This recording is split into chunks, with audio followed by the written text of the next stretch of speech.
ဆုံးချိန်ချိန်တည်းတည်းဝေတန်ရစားထားမင်းဒီပုံကမာလူတကာကြီးနဲ့လူမကြီးကလက်မတွန်းအောင်လူတဲ့လူမွေ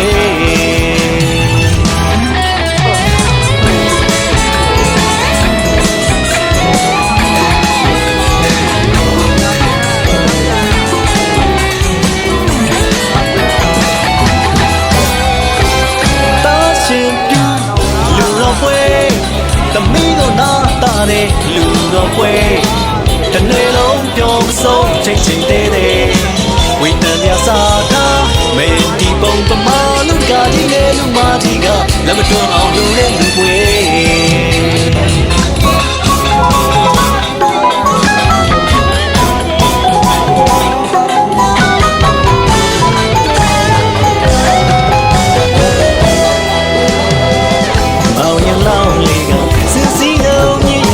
ဒီကျစွာရဟုလာတဲ့ရှူတင်ကြီးအတော်လာတဲ့တနာတာရဲ့နားထလေးရဲ့လက်ရင်ကြောက်ရင်အတော်ကြီးငါရဲ့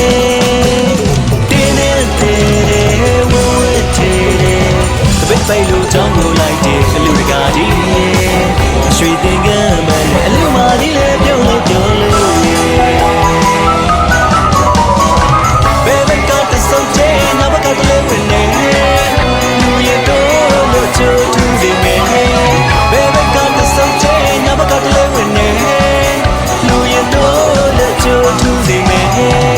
ရှဒနာတာနာကိုအကောင်ဖျားတာလို့တာရနာတို့အနေလို့ရဲ့လက်ချလာတော့ကပြေဆော့ဆိုရှင်ဒီလူကွယ်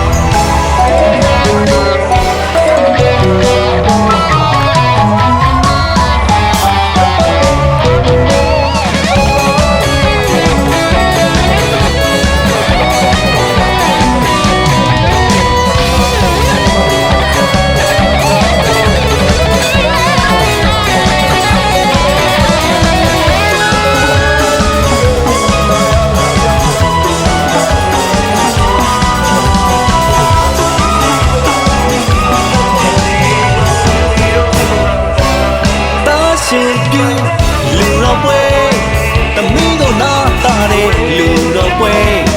တနေ့လုံးပြောင်းဆုံးချိန်ချိန်တည်းတည်းဝိတန်ရစားထားမင်းဒီပုံကမာလူကကြီးနဲ့လူမကြီးကလက်မတွန်းအောင်လူတဲ့လူပွဲ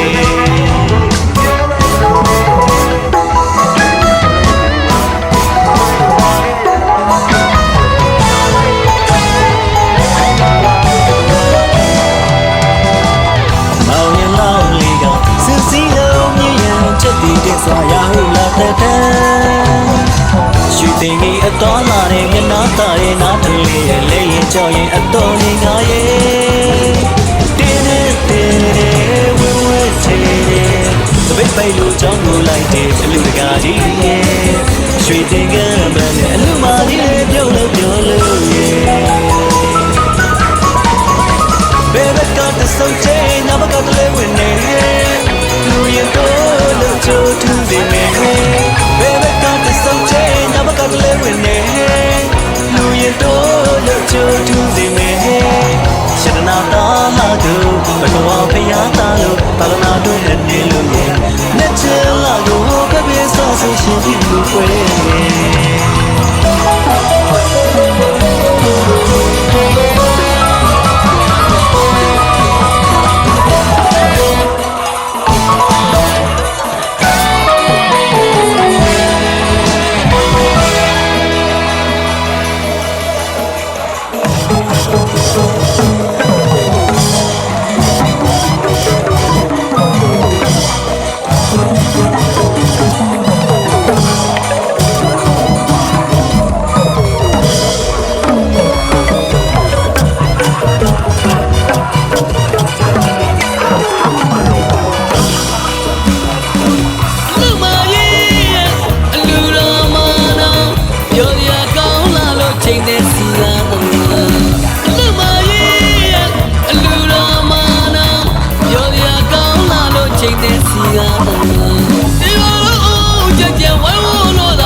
လေးတော့နော်ကောင်းမှာအားပေးလာတဲ့ဟာလေးတွေနော်ကားပြန်ပေါအောင်မှာနော်ကောင်းမှာအားပေးလာကြတယ်တွားယူလာအောင်လို့နော်ဟုတ်လား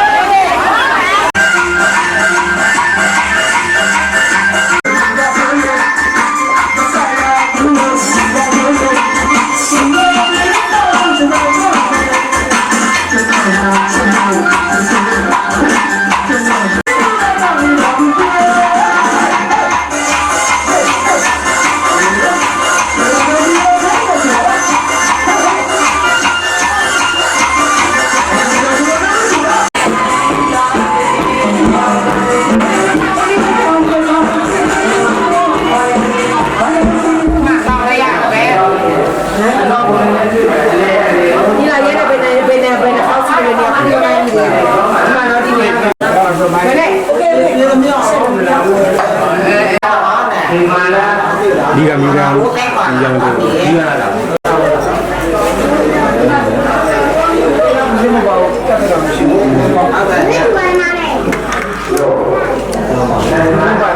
တူတူပဲ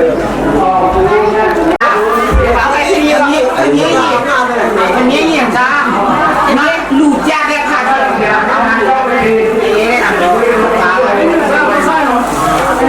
အမိက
မြို့လေးကမန္တမြို့လေးကမန္တပြတ်မာတဲ့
မီကန်လေကိုလည်းမီကန်ဖလက်ကန်ဖလက်ကန်စကလုံးမိုင်းတော့မင်းပြင်လို့ရဒီချိန်မှာဓာတ်ပုံမှာဖလက်ကန်နဲ့ဘယ်လိုဓာတ်ပုံစရမီးလို့တော့ဗောမဟုတ်လားကိုတွေးနေကိုတွေးလေကိုကလှုပ်လာလှုပ်တယ်လေပင်ရပါပြီစီတော့ဆိုတော့ကို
ကများဖြစ်ကြသောဦးအောင်ဒေါ်မဒေါ်မြင့်တန်းမိသားစုအလုံးတို့နှင့်တကွာအလုံးသောရှင်နဂါရှင်မပေါင်းတော်ကောင်းတို့သည်မိမိတို့ရင်၌ဖြစ်သောအမျိုးကောင်းသားယရနာသူတစ်ပါးရင်၌ဖြစ်သောအမျိုးကောင်းသားယရနာတို့ကိုရှစ်ပါးပရိက္ခရာဆောင်မြင်စွာဖြင့်ဘုရားရှင်ကိုယ်တော်မြတ်ကြီး၏သာသနာတော်တွင်သို့ဆိုတဲ့ပူဇော်၌တော်ဘုရားမြတ်စွာဘုရားဘုရားမြတ်စွာဘုရားသံဃာမြတ်စွာဘုရားလို့ဆိုရတော်ယရနာမြတ်တော်မှာ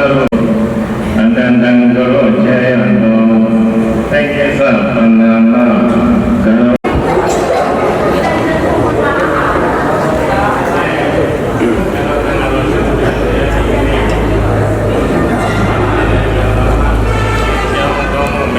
ဖြစ်ပါစေခြင်းကျုံး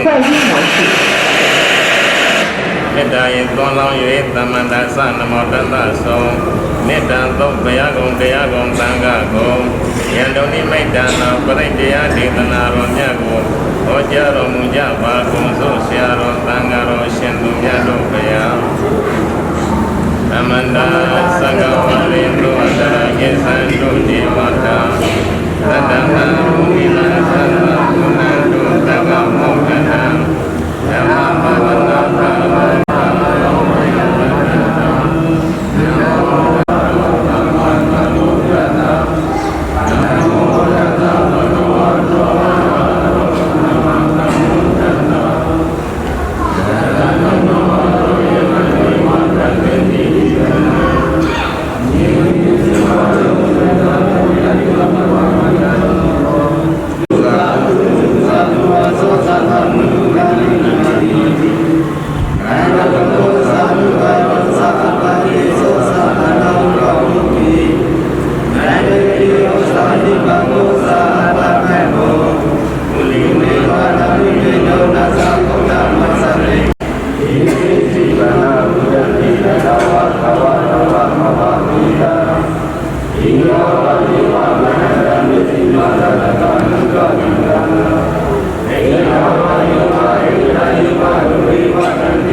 စာ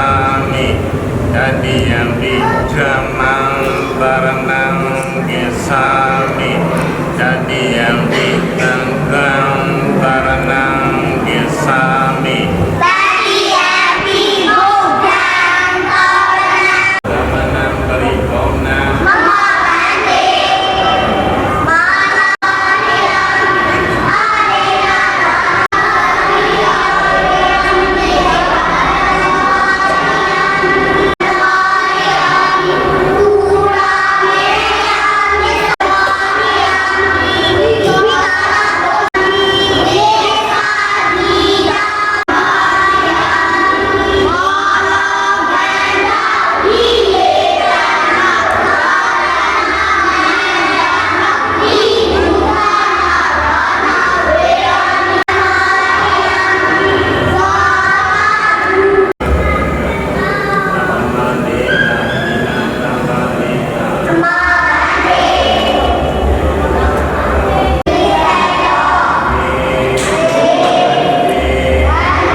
ကဲကြောလို့ရပြီနော်ကြောတော့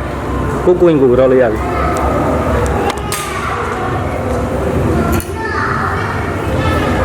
ဒီပါတော့တာ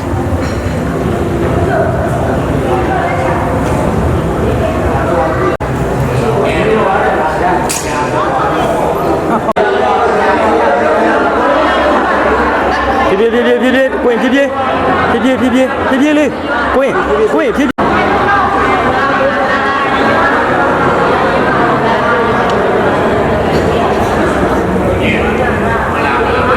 ပြေပြေရှောင်းမယ်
về cái nhận được về cái đấy à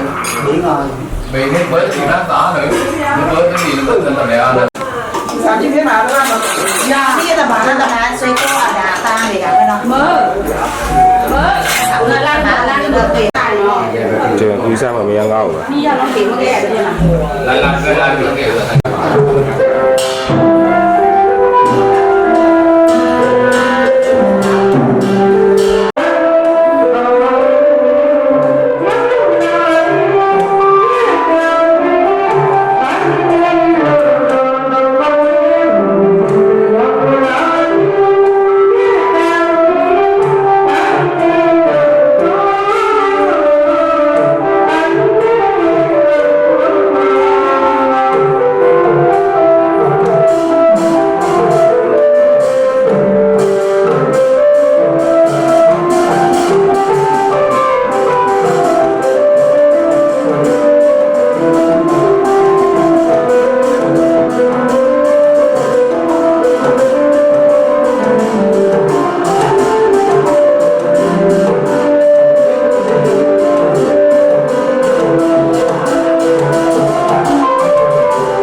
đi tập bài vậy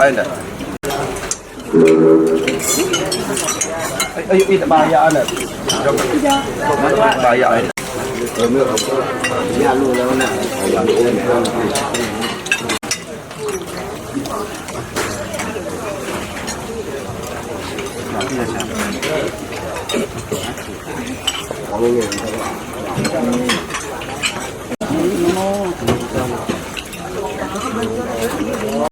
Chưa cái đó mà chỉ có một cái nhiều vô giá này cao mà chỗ này mà ở khu vực này giờ nó rộng rồi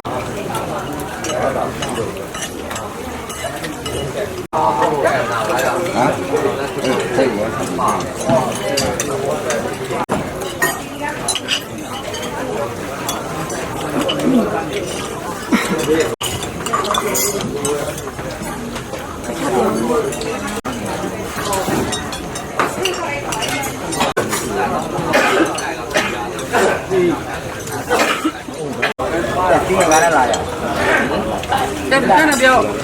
လက်ချကျိုးလက်ချအောင်ကမ်းတယ်ရောက်လို့နဲ့ဒါတွေကြီးပြန်ပြန်ပေါ်သူ့ဘာမှမတွေ့ရမှာအပြာကြီးဟုတ်ကဲ့ခါကျုပ်တယ်နဲ့ဟုတ်ကဲ့အဲ့ဒီကနေရလောက်ကြဟမ်ဘယ်လိုလဲကြံ့လေအနေအပြာမှာပေါ့ဒီຢာကြီးစုလို့မရှိဘူး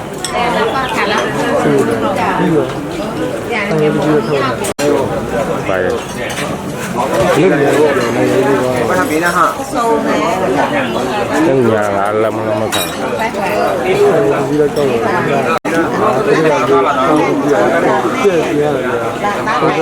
လည်းမဟိုမျိုးတန်းအောင်ပြောင်းလေးကိုဒီလိုပြောင်းလို့ဒါကလည်း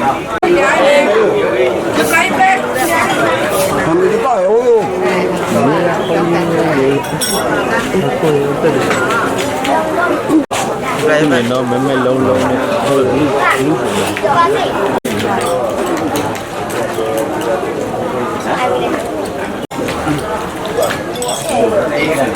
သားချိုး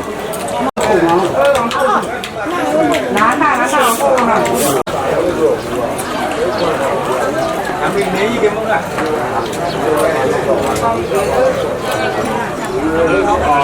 ရှိလို့ရပါတော့ပါအောင်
ပါရှင်တော်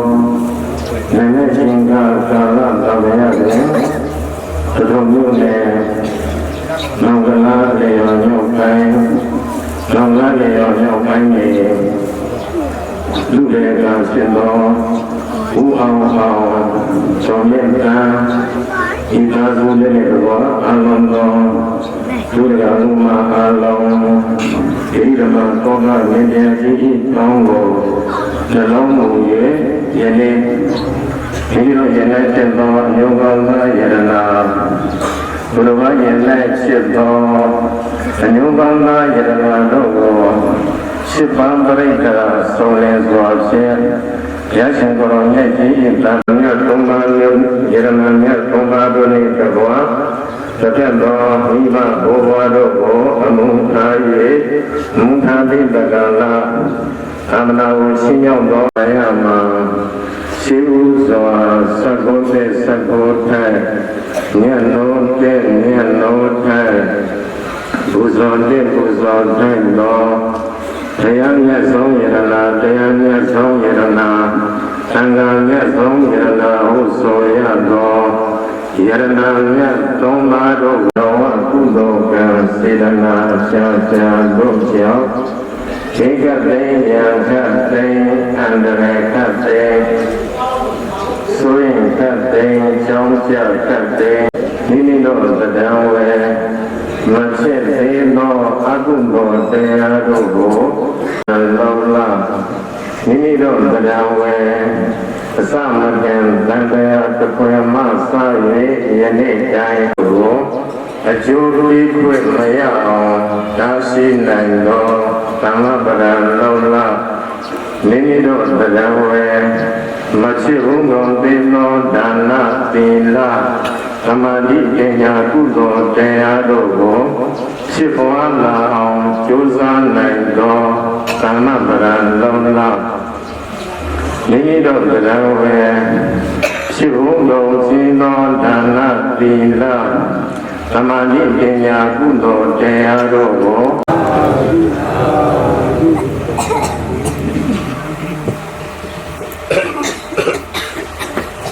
ရောင်းရှိပါဒီလာကိုဒီနေ့ခံယူဆောင်ကြကြရအောင်မယံတန်ကေအန္တရာဝန္တဒုက္ခအကင်္ဂသမနာဂတံဘုဘုဒ္ဓသီလံသမာဓိယာမအရှင်ဘုရားတပိတော်များသည်သံဃာဝရှင်ယမမမြောက်ပါရခြင်းအကျိုးငါရဏဂုံသုံးပါးနှင့်တကွာအင်္ဂါရှိပါးနှင့်ဤဆောင်တော်မူသောဒီလာတော်မြတ်ကိုတောင်းစွာခံယူစောင့်ကြည့်ပါကုန်၏အရှင်ဘုရားရတော်မြတ်ကိုခံယူစောင့်ကြည့်ပြီးတဲ့နောက်အလုံးကိုယ်စီကိုယ်ငါပို့ကြရအောင်စိတ်ငြဲပါစေဘုရားယံပေသောကောင်းတို့တောင်းတဲ့တင်တို့တည်းသည်ဣန္ဒြာလိနာဘေတဲ့ဘင်္ဂါဟုဆိုရတော်ကိုယ်ဝရသောတရဏဂုံနှင့်သာတို့တကွာအဟင်္ဂသမနာဂတံအင်္ဂါရှိပါးနှင့်ရှိဆောင်တော်မူသောဥပ္ပဗိလာတော်မြတ်ကိုသံဃာကံတော်ကောင်းမွန်ယုတေသောဆောက်ထိန်ကြကုန်လေအဗမဒေနာမမေမလောမဘောမတံဟေတံသောပရိတရားတော်ဖြင့်သဗ္ဗကိစ္စနိအလုံးစုံသောပြုဝေကိစ္စမန္တမြတို့ကိုသံဃာဒေသသံဃာဒေယတာ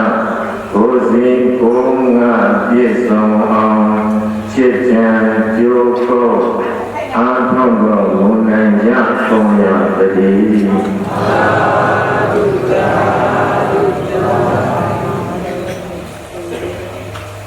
တို့ဤဣဒံပုညမင်္ဂလံဘုဒ္ဓနာသမယတိကောင်းမှုမင်္ဂလာအရှာပြာတိလောလီယပစ္ဆလေင်ခိုင်ခုမလိမ့်ရအမင်းရာ၍မောချာယာကြောင့်ကောင်းရသောအထောက်ပံ့ကောင်းသည်ဒီခွန်တဲ့လက်သက်မတခါကြုံရတဲ့ဒုံလဘစေဤကုသိုလ်ကောင်းရတဲ့တွေကိုသလေဝကာကဗမမြေသမြဝိနည်းမြတ်စွာသတ္တဝမန္တမြအနန္တတို့သည်လောလဘံသူရှင်လန်းကြည်ညိဝါဘုံဘုံရှိသည့်တွေ့သလိုဒီကိမွေစိတ်မှာထုံးและအိဋ္ဌာယံအတွေ့ထိုးလွတ်မှုကြည်တို့ကိုယ်ပိုင်တရားယုံနိုင်ကြပါစေကောင်းတည်းလောလဒါနကိုစီကိုစီအလုံးကြီးလက်ဆောင်ရည်ကြည်ဝအလုံးတူမြအရာယုံချကုန်ကြည်သည်ဖြစ်၍ဗမောတံတူလူပြည်သမကနတ်ပြည်ပါဆက်သွဲလည်းအထက်နတ်မြမချင်းလုံးမုတ်ချတဲ့ကဘာတောင်းအောင်ရာဟောရန်ရန်တော့ပြီးတော့ဝမ်းမြောက်ဝမ်းသာကြပါစေကုန်တည်း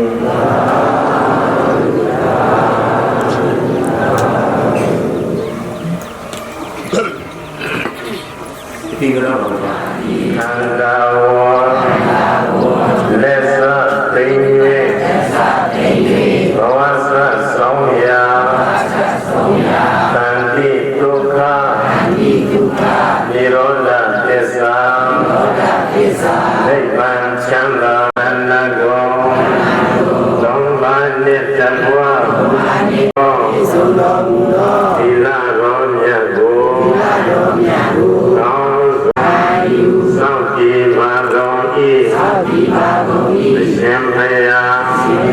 ယနေ့ယခုမင်္ဂလာရှိသောတော်ဘုအောင်အောင်တော်မြ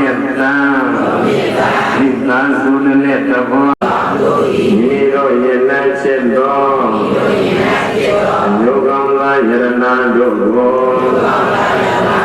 စိပ္ပံပရိက္ခရာကောင်းလင်းစွာတော်သန္နာတရားကသမ္ပံကဟဓမ္မနုကဟသိတော်သံဃာတော်အရှင်သူမြတ်တို့ကိုမောညလစွာသောတို့ချေရပါကြာကြာတို့နဲ့တကွာလူဝဲဝတ်တို့အဆုစုတို့ကိုသံဃာတို့နံပါကုန်၏အရှင်ဘုရားအရှင်ဘုရားတို့ဟောကြားအရောက်ွယ်အနုမောဒနာတရားကိုဤကဲ့သို့ပေါင်းအပ်စုအပ်ဉာဏ်မြတ်သောကုသိုလ်ကံဒေနာပေါင်းသည်ဓမ္မဝေါဝိပါကဝေါဝတ္တောကကတ္တေသံဃာမိတော်မိလျံမိဘုံကြီးငြိမ်းရာအသင်္ကတတံနိဗ္ဗာန်ပရမတ္တောရှင်ဘုရားယနေ့ယခုမလို့ရှင်တန်ကဖြစ်မယ်ဆိုလို့ရှင်အနန္တောအနန္တဂိုင်းအလွန်ခဲ့သောမြင့်များကဘဝတပံသောရောင်းသွားဝေလွန်ခဲ့လေပြီးသောယေရှုရှင်များဖြစ်ကြသောဘုကေ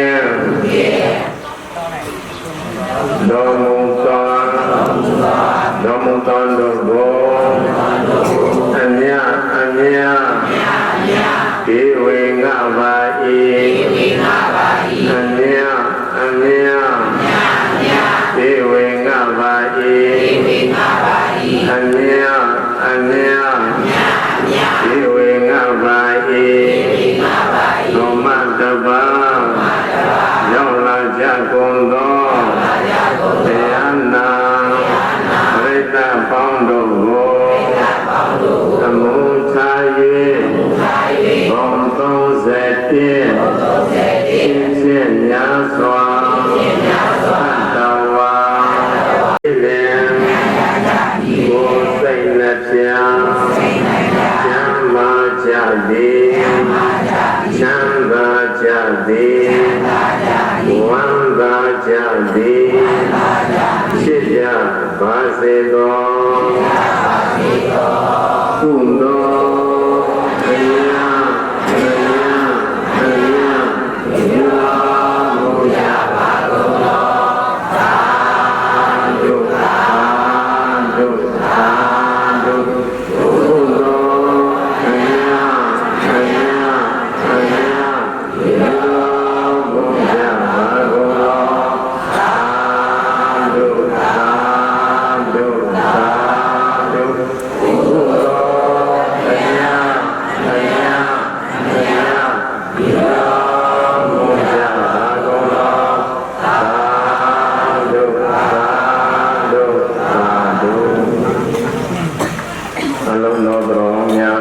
စိတ်နဲ့ချမ်းသာစွာဖြင့်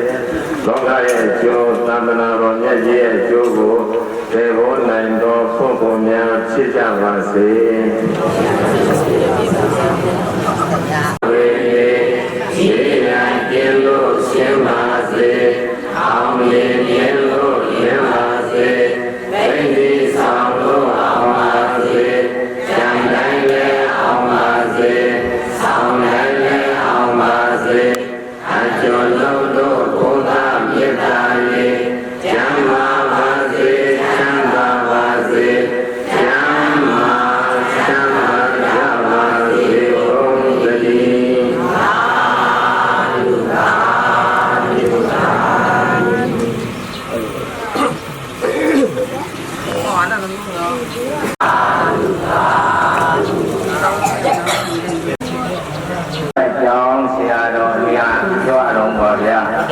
哦，要交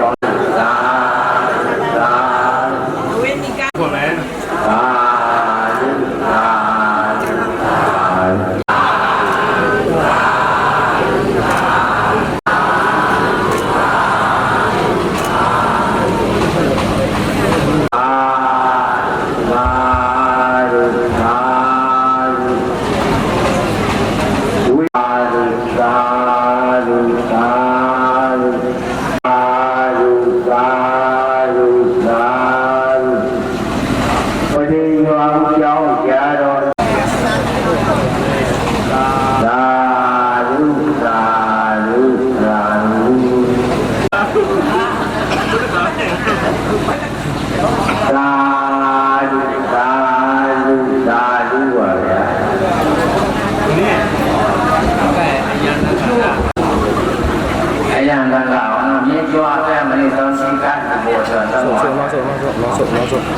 哦，来呀，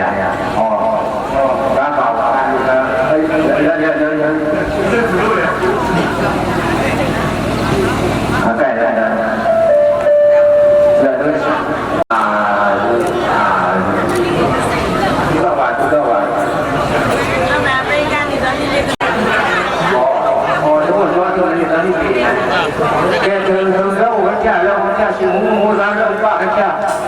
哎呦，我们这边主要是买飞机的，给这个猪八克拉，给猪八克拉哦，你这多少？猪八一个克拉，猪八一克拉。你母亲们不人闹完了，你飞机们喏，不是没多少，没多少，谁都别讲。对面面说，姐姐入围呀，前阳不许看脸，目前的高兴的嘛，这就是都得有关。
လေးကြည့်မယ်1 2